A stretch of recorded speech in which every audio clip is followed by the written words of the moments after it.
Magandang araw sa inyong lahat. Ngayon ay ating tatalakayin ang tungkol sa intonasyon sa iba't ibang uri ng pangusap o discourse.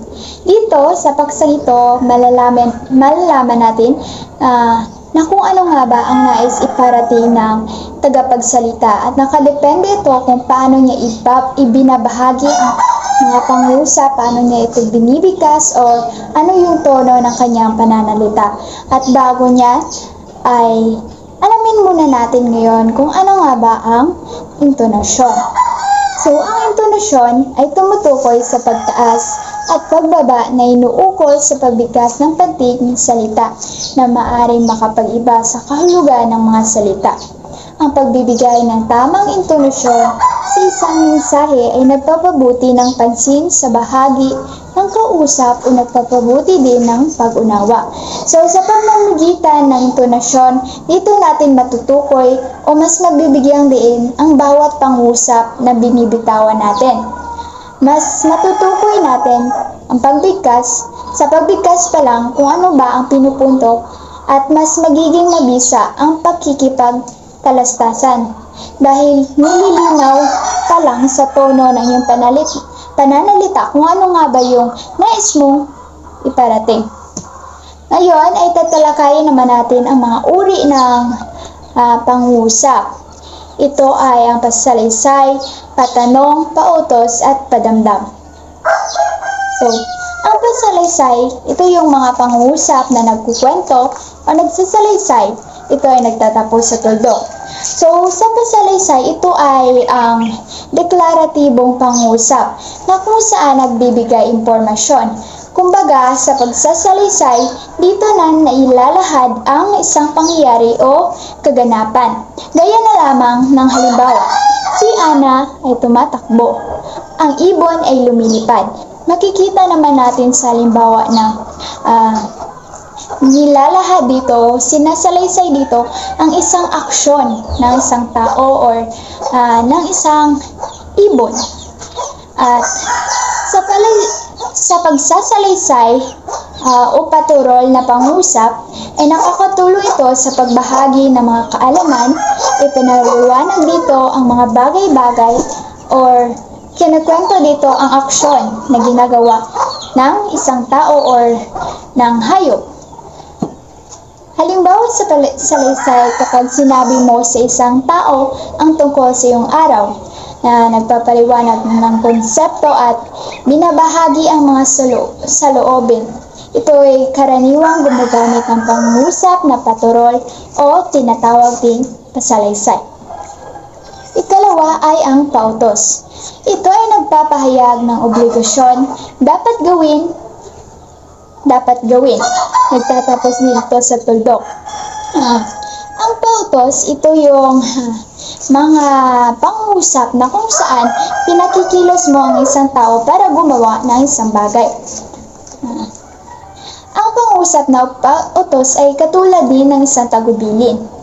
Ang pangusap na ito ay tungkol sa pagsasagawa ng mga bagay-bagay. Halimbawa na lamang dito ay magdilig ka ng halaman, magsibak ka ng kahoy. Ito yung mga halimbawa na nag-uutos at nagdidikta sa isang tao kung ano ang kanyang gagawin. Pangatlo naman ay ang pakiusap. So, sa pakiusap, ito yung mga pangusap na maaaring nagsasaad ng paghingi ng pabor. Pinagamitan ng magagalang na salita upang makiusap. Maaaring nagtatapos sa tuldok o tandang pananong. So, ang pakiusap, ito yung pangusap na maaaring ang isang tao ay humihingi ng pabor o di kaya ay nakikiusap para sa isang bagay. Kaya na lamang ng nasa halimbawa, maari ba akong humiram ng lapis? Pakibukas naman ng pinto. Dito sa halimbawang to, pinapakita sa halimbawang to, pinapakita na nakikiusap ang tagapagsalita para magawa mo ang isang bagay. Patanong. Ito ang uri ng pangusap na nagsisiyasat o naghanap ng sagot at nagtatapos sa tandang pananong. So, ang pananong, ito yung sa pamamagitan ng pangusap na ito, maaaring makakalap ka ng mga impormasyon, datos, o kung ano man ang gusto mong malaman. Ang pangusap na ito ay karaniwang nagsisimula sa tanong na ano, saan, kailan, bakit, paano. Ito yung kung may gusto kang malaman, nagtatanong ka para mas malinawan ka sa mga bagay-bagay. Panghuli ay ang padamdam. Ang uri ng pangusap na ito ay nagsasaad ng matinding damdamin tulad ng tuwa, takot o pagkagulat. Nagtatapos ito sa tandang padamdam. Ang pangusap na ito ay para mga salitang sumisigaw. Dito na ipapahayag ang matinding damdamin ng isang tao tulad ng pananabik or na-surprise o nagagalak. Hinahayaan tayo ng pangusap na padamdam na ibahagi ang ating damdamin sa masiglang paraan na daragdag lakas sa ating mga salita at tulungan ang iba na maunawaan ang ating nararamdaman. Gaya lamang ng nasa halimbawa. Kung mapapansin natin ang halimbawa, ito ay may ginagamitan ng tandang padamdam na nagpapakita ng nararamdaman ng isang tagapagsalita. Sa puntong to ay dadako naman tayo sa ponemang suprasegmental. Ito ay nakatuon sa diin, stress, tuno, intonasyon, pitch at hinto ang tala o juncture. Ito ay nakakatulong upang maging mabisa ang ating pakikipagtalastasan. Sa ponemang suprasegmental rin, nakakatulong ito upang mas maliwanag nating mapaabot kung ano ang nasa ating damdamin. Ang ponemang suprasegmental ay may mga uri. Ito ay intonasyon, tuno at punto, diin at haba, hinto o antala. Ang intonasyon ay tumutukoy sa pagtaas at pagbaba na inuukol sa pagbigkas ng pantig sa salita na maaaring makapag-iba sa kahulugan ng mga salita, maging ang mga ito man ay magkapareho ng baybay. May mga salitang magkapareho ang baybay, ngunit magkaiba ang kahulugan. Dahil nagkakaroon ng pagkakaiba ng kahulugan, nakadepende sa kung paano ito binibigkas. Ang tono ng pagsasalita ay nagpapahayag ng tindi ng damdamin. Samantala, ang punto naman ay regional na tunog o accent. Ito yung kung paano binibigkas o paano bumibigkas ang isang tao. Mahalaga ang intonasyon at tuno bagamat ang dalawang ito ay tumutulong sa atin upang matukoy kung ano ang salita at emosyon na nakaakibat dito.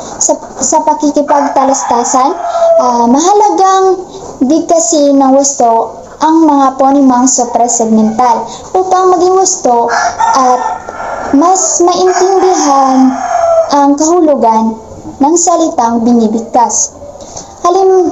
Halimbawa dito ay ang ganda ng tula.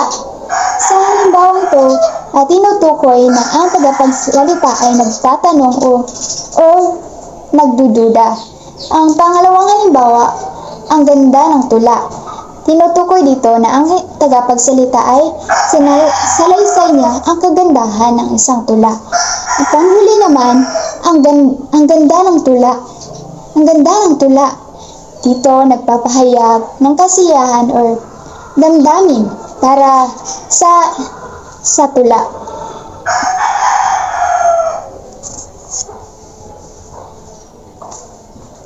Sa pamamagitan ng tamang pagbigkas at tono ay ipapahayag ang iba't ibang damdaming nakapaloob sa pangusap. Maaaring makapaghayag ng iba't ibang damdamin at makapagbigay kahulugan o makapanghina ng usapan. Ang pangatlo naman ay diin at haba.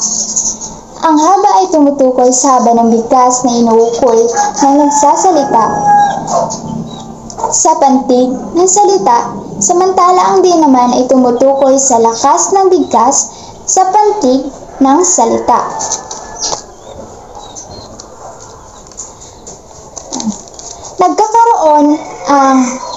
Nagkakaroon ng salita ng iba pang kahulugan kahit pareho ang baybay nito at nagbabago ang kahulugan sa salita dahil sa diin. Gaya ng mga halimbawang ito. Buhay. Ito ay tumutukoy sa buhay ng isang tao. Halimbawa ito, ang buhay ng tao ay biyaya na bigay ng Panginoon. Pangalawa, buhay or alive. Ang bulaklak na sunflower ay buhay na buhay, kaya nakakaakit tingnan. Pangatlong halimbawa ay tubo. Malaki ang tubo ng tubig na ginagamit sa bahay ko. Or tubo or sugar cane. Ang tubo ay ginagamit sa paggawa ng asukal. Dito, sa mga halimbawang to, kung napapansin niyo, magkapareho ang baybay ng mga salita. Ngunit, may iba't ibang kahulugan dahil nakadepende ito sa kung paano binibigyang diin ang salita. Panghuli ay hinto ang tala. Ito ay saglit na pagtigil sa pagsasalita upang higit na maging malinaw ang mensaheng ipinapahayag. Ang hinto ay paghahati ng salita na gumagamit ng sumusunod na mga pananda tulad ng quit o comma at pahilis o slash.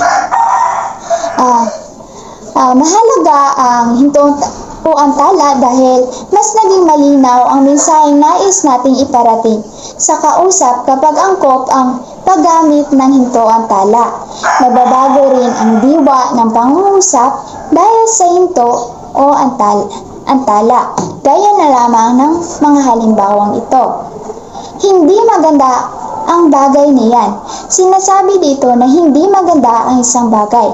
Sa pangalawang halimbawa, hindi maganda ang bagay na yan. Sinasabing ang isang bagay ay maganda. Ang kahalagahan ng suprasegmental ay makakatulong ito sa atin upang mas maayos nating maiparating ang ating mga kung anong nasa ating damdamin. Bukod dito, ang suprasegmental na ponema ay naglalarawan din sa tunog na ating karaniwang hindi matutumbasan ng mga letra sa ating mga sulat. Dahil sa ponemang suprasegmental, ating ginagamit ang mga simbolo at mga notasyong ponemiko para matukoy kung paano nga ba binibigkas ang isang salita. Kaya naman, nasasabi natin na ang ponemang suprasegmental ay mahalaga dahil mas maintindihan natin ang kahulugan ng salitang ating binibitawan o mga salitang binibigkas. Yun lamang po ang aking mga bahagi at ipagpapatuloy ni Binibining Undag ang tungkol sa ponemang segmental. Isang mapagpalang araw po sa ating lahat. Ako nga po pala si Binibining Nayla Undag at kayang umaga ay ating ipagpapatuloy ang nasimulan ng ulat ni Binibining Rain Consting patungkol sa intensyon sa iba't ibang uri ng pangungusap o diskurso. So, bago ang lahat, ating munang alamin ano nga ba ang phonolohiya. Sa ulat ni Rain ay naitalakay niya na ang patungkol sa ponemang suprasegmental na ito ay siyang uri ng isang ponema. So, ano nga ba ang phonolohiya? Ang phonolohiya o palatunugan ay ang pag-aral sa mga ponema o tunog, paghinto o juncture, pagtaas, pagbaba ng mga pintig o pitch, diin o stress, at pagpapahaba ng tunog o prolonging o lengthening. So, ang phonema ang tawag sa pinakamaliit na unit ng tunog. Kung sa salita naman, ito ay tinatawag na morphema. Morphema. Ito ay yung pinakamaliit na unit ng salita. Sa tunog naman ay tinatawag itong phonema.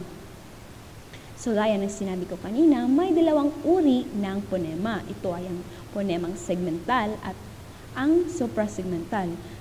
So, gaya ng sinabi ko na naitalakay na ng Binibining Rain ang patungkol sa suprasegmental. Ngayon naman ay ating alamin ang patungkol sa phonemang segmental. So, ano nga ba ang phonemang segmental? Ang phonemang segmental ay binubuo ng phonemang katinig at patinig.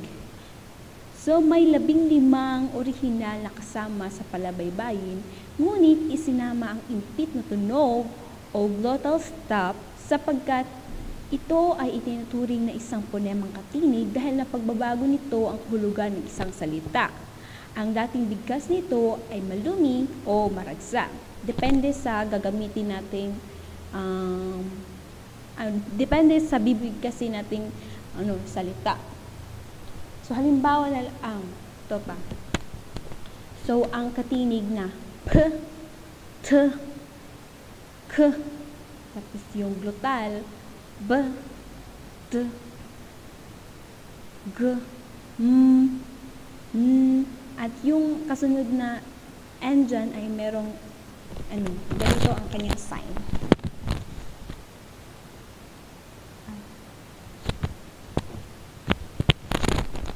Kita ba?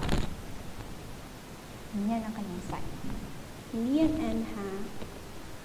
Kasunod ay ang s. So, at iba pa, ang bumubuo sa phonemang katinig. So, halimbawa nito ay ito.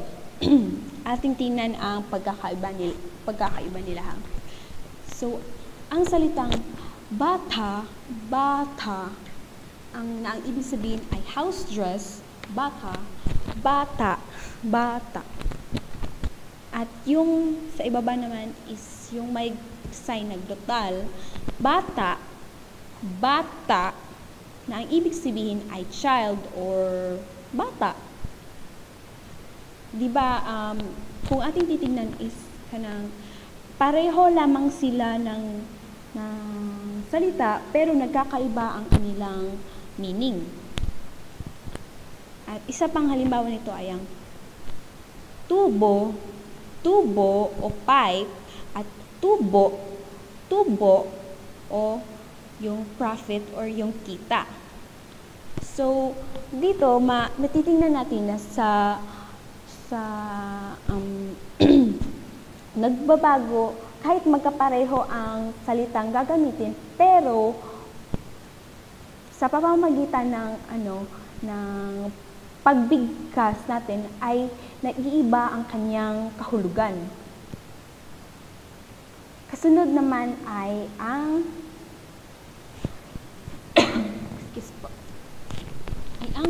phonemang patinig ay 5.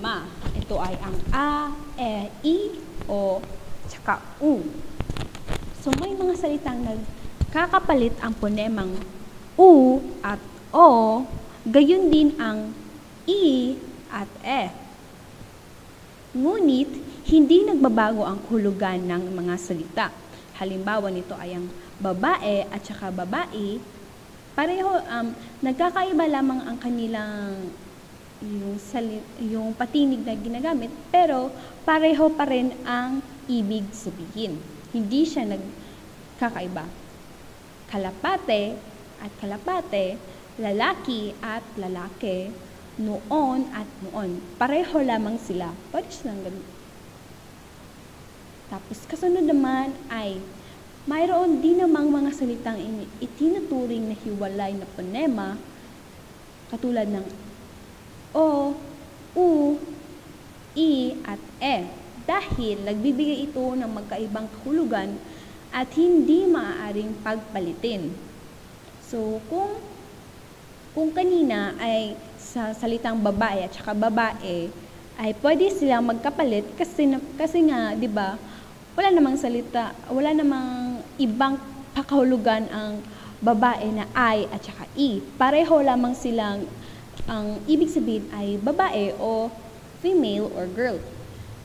Ngunit hindi sa lahat ng panahon ay maaari nating pagpalitin ang O at saka O at E at ang E. Dahil minsan, nagkakaiba ang kanyang pakahulugan. Halimbawa na lamang ng uso at oso. Ang salitang uso na letter U, ito ay, ang ibig sabihin nito ay modern or yung trend.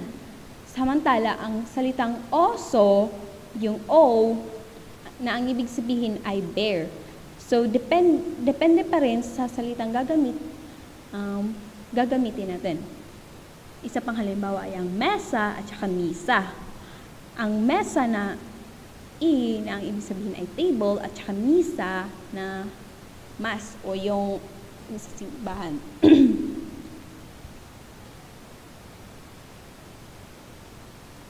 Ito naman. So, may tatlong salik sa pagsasalita. Una ay ang enerhiya o energy, nilikhang presyon ng papalabas na hiningang galing sa baga. Katulad na lamang ng ginagawa ko ngayon. Ang salitang na inilalabas ko ay galing sa enerhiya na kung saan, galing sa baga, na kung saan is pinapalabas kung ano yung para may parinig. So, ay ganun. Kasunod naman ay articulador. Sorry po, type. Or articulator, na ang ibig sabihin ay nagpapakatal sa mga babagtingang pantinig. So, katulad na lang articulate. Nagpapakatal sa mga babagtingang patinig. So, dito na yan sa kung paano natin i-pronounce ang mga salitang ating ilalabas. Sunod naman ay resonador or resonator.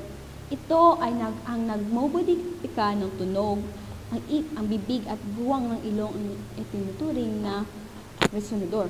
So, di ba, kapag nagsasalita tayo is yung bibig natin at, di ba, parang pina-process ba niya, minobodify ka ng ating bibig at buwang ng ating ilong ang mga salitang ating bibigkasin or ilalabas. So, ito ang mga tatlong salik sa pagsasalita. Una ay ang enerhiya o yung presyon na inilalabasan ng galing sa ating baga. Pagsunod naman ay ang articulador. Ito yung nagpapakantal sa babagting pantinig. At yung panghuli ay ang resonador o yung nagmomodifika ng mga tunog. Sunod naman ay merong 8 paraan ng articulation o pagbigkas. Una ay ang panlabi. Ito ay dumidiit ang ibang labi sa labing itaas, katulad na lamang ng P, B, M. So, kapag binibigkas natin is, yung labi natin is kanang nagdikit bitaw.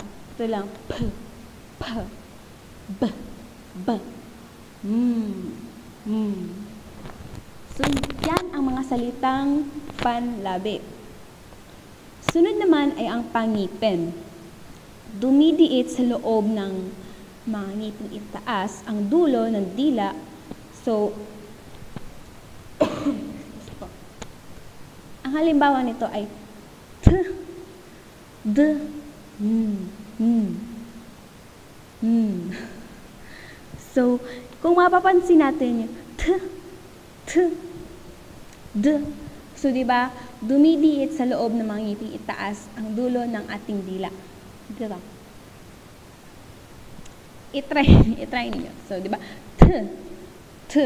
Yung dila natin ay parang nasa likuran ng ating ipin.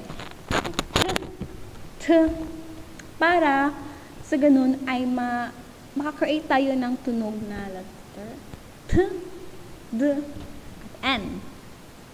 Sunod naman ay panlabi, pangipin. Dumidiit ang ibabang labi sa mga itaas na ngipin. Walang v, v. So, di ba? Yung ibabang labi natin is dumidikit siya sa itaas na bahagi ng ating ngipin. Pang-apat naman ay ang panggilagid. Ang ibabaw ng dulong dila ay lumalapit o dumidiit sa punong gilagid.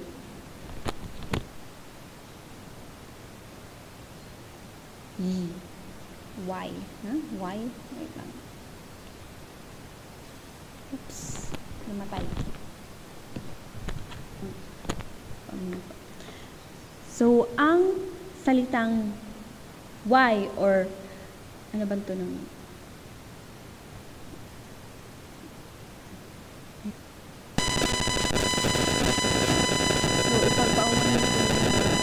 yung halimbawa na inilagay ko po sapagkat ang sa panggilagid na mga salita ay yung z, l, at r. Kaya pala parang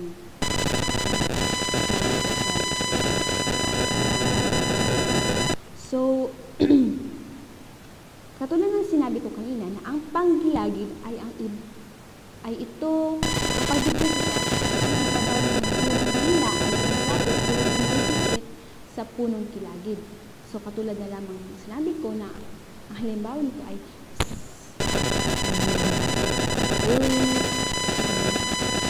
so diba subukan ninyo diba yung ibabaw ng dulong dila ninyo sa letrang S.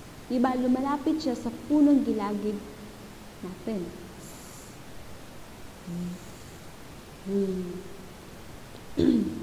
Yun. Sunod naman ay ang palatal. Lumalapit o dumidiit sa matigas na bahagi ng ngala-ngala ang ibabaw ng punong dila. So, ito na yung letrang Y na yi, yi, yi, yi, yi.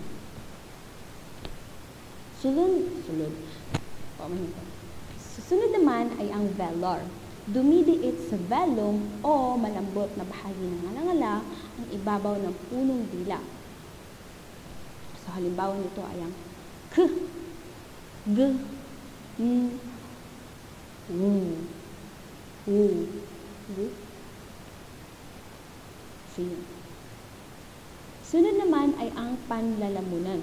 Ang likurang bahagi ng dila ay dumidiit sa lalamunan. Ito lang. J, j, j, j. Diba? Yung likuran ng dila natin ay parang malapit sa, dumidiit sa ating lalamunan. J, j. Sunod naman ay ang glotal. So, diba, nabanggit ko na ito sa isa sa mga halimbawa na nabasa natin kanina.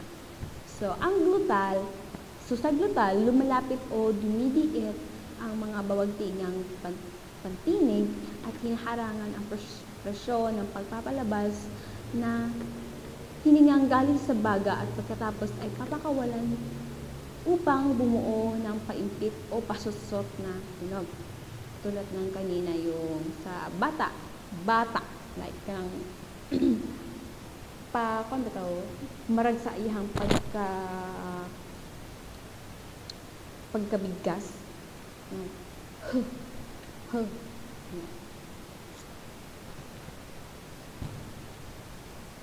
So, yun lamang po ang aming ulat patungkol po sa iba't ibang uri ng intonasyon sa pangungusap. So, natalakay na ni Brain ang patungkol sa ponemang suprasegmental at akin na pong natalakay ang patungkol po sa ponemang segmental. So, hanggang dito lamang po ang aming ulat. Naway may naunawaan kayo at God bless po sa